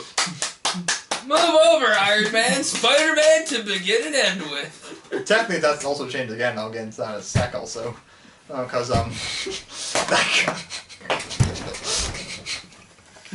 I will keep destroying this set if I have to. I'm sorry. My sensitive collectibles. My collectibles! As you were saying. There was also the Easter egg from the sky of all the villains. Yes, Craven, Rhino, Rhino, Scorpion. Supposedly Superior Spider-Man, but there are a bunch of things in there. Black Cat. Ooh. That came out a lot more weirder than I meant it to. Also, remember that scene of them hugging at the end was also their idea? Oh, really? It was improvised? Well, no, because Tom, when they first... I think Tom went up to them and said, like, and asked and said during... Can we hug? No, like, he... I just imagine... No, No, that's something Andrew Garfield would say. Like, guys, can we have a hug at the end, please? Well, no, like Tom would kind of when he first met Toby, and he kind of said one to him and like thanked them for coming here. Coming, and they all just naturally embrace and hug and everything. So then when Kevin Feige saw it, they were like, put that in the movie. That's how we end it with them. Which I saw a video online where someone's like saying, this is the point usually everyone debates about who's the best Spider-Man. But I feel like this scene, there's no point in that debate. They all bring their own little thing to it. They're all Spider-Man. Yeah. That's the point. It's the best. Anyone can be Spider-Man. Anyone can be Spider-Man. You are Spider-Man. Aunt May could be Spider-Man. She was Spider-Man in the comics one time. Let's not talk about that one. Man. What? Oh, yeah, I guess the final thing before we get to the after credits scene is that he gets a new costume at the end of the movie. Yes, he does. Which is very much inspired by, both their costume and Which Toby. is so adorable. Which is the most comic accurate looking suit probably out of all of them. It really is. My only thing I would still like wish he had the bulky spider on the back. Because I was so happy when they finally gave it to him and Tom, I'm like, yes, finally. And they don't have it, I'm like, I just hope he does the moving eyes though. Yeah, I like the moving eyes. That adds like some character. Yeah. I agree. So yeah, I think honestly, this movie kind of feels like, for me, because I'm a huge fan of stories, and I love stories that actually end. And I know the cinematic universe will keep on going until they stop making money. But this really feels like it could be like a nice, satisfying ending. If you kind of wanted to take yourself away from the MCU for a couple years, this is like a nice, satisfying ending. Well, yeah, that's I forget what I was saying. What were we talking about? You're the ending kind of thing.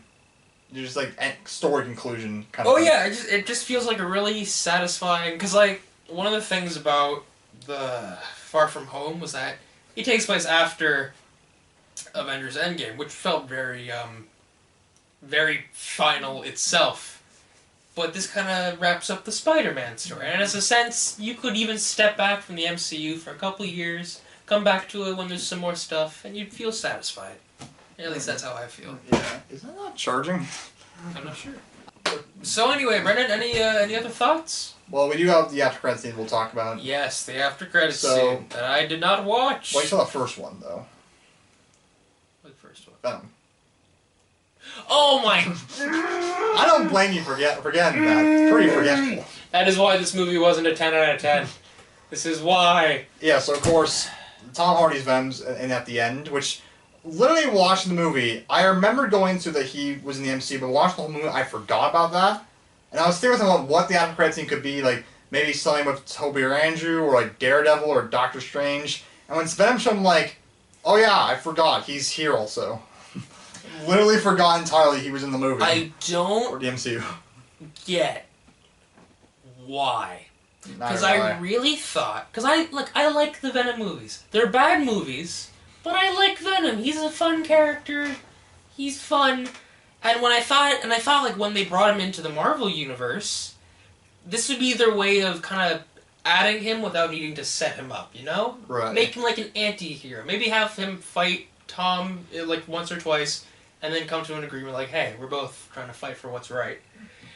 But no, they just bring him here to give Eddie Brock the knowledge that superheroes exist. And then they send him back. And he leaves a little dribble of the symbiote. A little dribble of the symbiote! Which even then, that's pointless, because, if you want a symbiote in the MCU, why not just crash one from space yourself, or create one in the lab like in some of the comics? Just set it up yourself! Or better yet, Marvel is all about really staying true to a lot of the comics.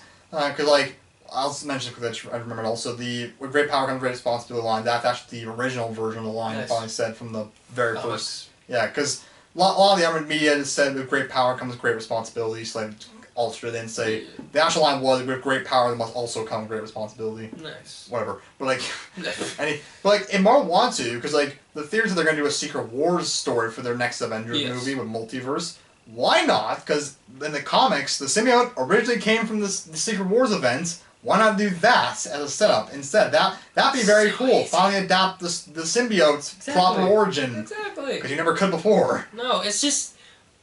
It's so easy to... shockingly, it is so easy to set up Venom as a character. Just, have him crash to Earth. Have, like you said, make him in a lab. Have him literally, like, NASA finds him on the moon and takes him back to Earth. It's that easy. You don't have to bring established Venom, tease us with the idea that he's going to be part of this universe, get him out of here, and just leave, like, a teardrop of him. I just don't get it, man. I just don't get it. It was really dumb. Like, Really but I guess, like, do you think they're going to do Eddie Brock Venom in the MCU, or are they going to do someone else since they already have him off in another movie series? I don't know, man. It's really up to Sony if they... Yeah. They're probably going to do something with him. I don't Well, they're already going to... Maybe they'll make a female Venom. That'd be Maybe. I mean, they already are making a new What if they made trilogy. MJ a Venom? Oh, boy. MJ Venom versus Peter Spider-Man. Well, I was thinking, like... Here's what I was thinking, because, like... What was I say? Well, they are making another trilogy, so we don't really know what they're doing. They'll be in college. Presumably, Venom will be there in some capacity. I was thinking there's a few ideas they could do. She-Venom was one, but, like, maybe do it as Liz Allen. If you remember. Oh, that'd be interesting. Because there actually was a reference to her. When Doctor was passing the street chasing Peter, Liz Allen's newspaper was on a magazine cover talked about Peter's enemy reveal and saying he's a liar. He's a liar. You know, because then she's out. Oh, he put my father in jail. That jerk. That jerk. So like that, they could do that. Yeah. I also thought they also could do Agent Venom. They wanted to try something different, but I couldn't see. I don't want Agent Venom. I don't like Agent Venom. I like them. I don't. I don't like Anti-Venom either. Yeah, I don't think they're gonna do it. I don't think they're gonna do that one. Right. But I can't. I can see Andrew Garfield's Flash being Agent Venom, but not this MCU Flash. Yeah. What I thought they could do, which it's set that way, they could do Matt Gargan Venom. Oh. You remember Matt Gargan is? No. He's a Scorpion. Oh. Because they remember he was in Homecoming, if you recall. He was actually in it briefly. You're right. He was like doing a deal. All And the way at the end. You're right. yeah, and then like That would be interesting. yes, like Isn't they could Cletus Cassidy in there either? As well, or no? in the MCU. I could have sworn. No. No, Oh, I must be wrong then. no, but no, he's like Matt Gargan's there, so he could become Scorpion in the movie and then also Venom at the same time. So like that could be interesting. That'd be a nice. But at the same time, I still would have liked it if Eddie Brock, Tom Hardy's Eddie Brock was. I mean, who knows? They always could keep him. They could, but they already. Multiverse is always possible. Always possible. Anyway. And then the final one, of course, is the Doctor Strange, which is moot to talk about that one now because the new one came out recently. Yes. Which I'm not sure if you watched it. Nope. I'm sorry. Well, that one it revealed that Patrick Stewart was in it. Of course, we hear his voice very clearly. Really? So now there's a new meme where it's Patrick Stewart looking at Tom Mcguire like, "Look at me, I'm the first MCU movie." Oh my god. It's gonna keep happening every time. God. Jesus. Blade comes in, look at me, I'm the first. I'm the first MCU. Howard Duck comes in, look at me, I'm the first MCU. 66 Spiderman comes in, look at me, I'm the first MCU now. That would be absolutely amazing. It's like that one meme. Have you ever seen it? Like they're at a church and it's like a guy and like a woman holding a gun and a woman holding a gun and then a guy with a sniper rifle. Iron Man, Spider-Man, X-Man. And the thing just cut out the battery. Dang it. So yeah, otherwise about the end credits scene, the Doctor Strange. Yeah, which is kind of moot to talk about now because the Yeah. new one came out with, True. of course, now has Patrick Stewart revealed in it. Yep. So there's a lot to come out of that then. Yeah, which now has the new meme where it's like, look at him looking at Tom Mcguire. It's like, look at me, I'm the first MCU thing. I love it. Which will keep happening every time. Exactly. We're gonna get to the 60s Spider-Man eventually.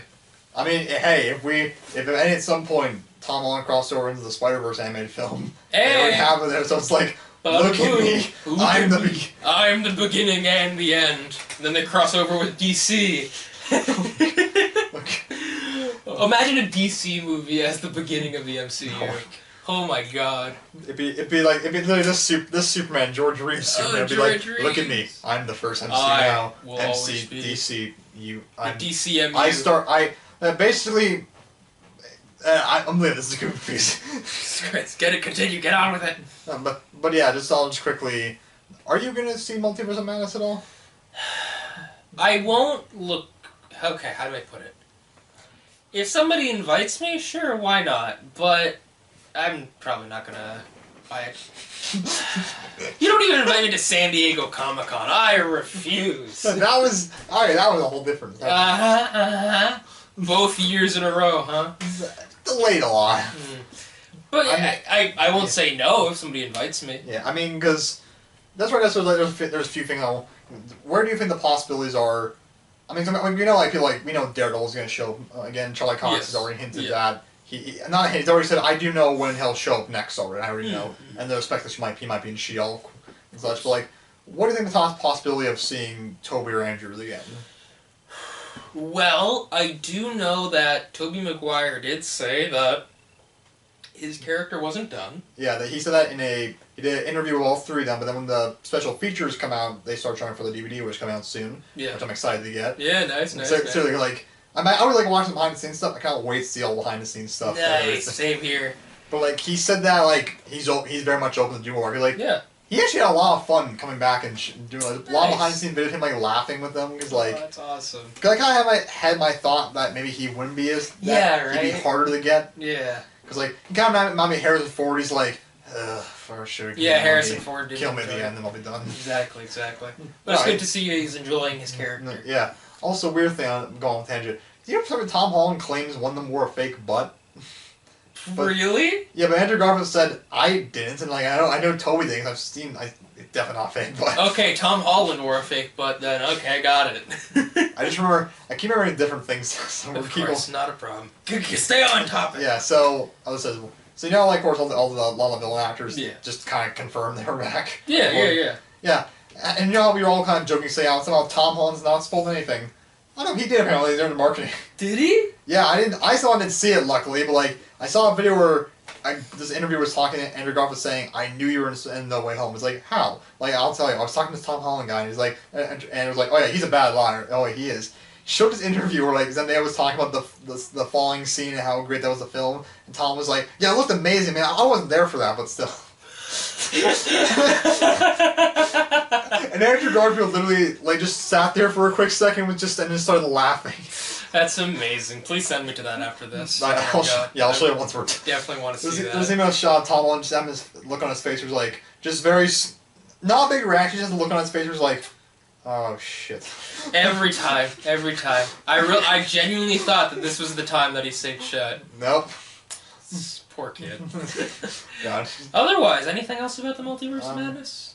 Well, yeah, that's all I'll get into. So for one thing, Tobey and Andrew, if there's not special, I mean, Tobey's rumored he might be in that one because, Sam Raimi directed it, so it would kind of make sense, but also because similar thing what happened earlier when No Way Home was still, when it was all being rumored, we heard one of Tobey Maguire's foreign actors who dubs him over in other movies, just basically flat out confirmed, yeah, I started working on No Way Home just last week, and people were like, okay.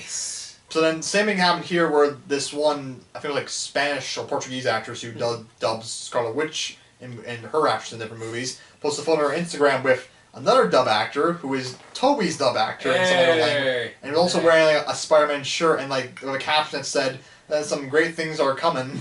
Oh my god. Jesus, Marvel can't stop these people, I swear. Which I heard from a YouTube channel that said that some guy did some research. Kind of that guy does a lot of voice direction for people also, so it could be just that. Maybe. But at the same time... He's wearing a Spider-Man t-shirt. Yeah. So it's something that you... Considering that it is Tobey's dub actor, you have to like wonder if it's true. There's reason to be suspicious. Yeah. There's a bunch of rumors about... literally anyone who's in a live-action Marvel property is rumored to be in Multiverse. Oh, of course. Like, we know Patrick Stewart's in it. Mm-hmm. He didn't believe he was in it. Like, people asked him, like, is that your voice? Like, well, I know people have been impersonating my voice for 60 years when they came onto the scene. So it's him.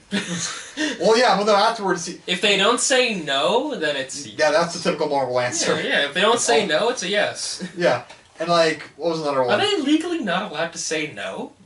I don't know, it's weird. Because they always, like, try to dance around the question. Just say no. That's what Charlie Cox did. He was like, I don't know what's happening over there. I mean, I'm so grateful and pleased that so many people want to see me back. I would like to come back. I'm not sure what they're playing. I'm not sure if I can allow to say anything if I get in trouble. I'm like, just say no.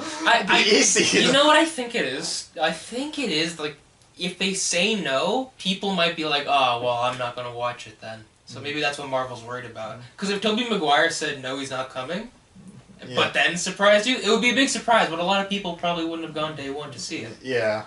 So it's keeping the door open, I guess. Yeah. Fair enough. But yeah, Patrick Stewart then like saw a bunch of his agency sent him over video reaction that people see in the trailer of his voice in it, and he was like, oh, that was me. He thought it wasn't him for a second. Oh my god, Patrick. Yeah, like there's so many people like the original Mr. Fantastic from the 2002 Fantastic Four movies rumored.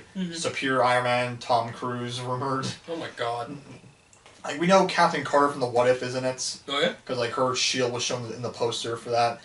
There are people online claiming Deadpool's in the poster in a really random spot, and I'm like... Lies.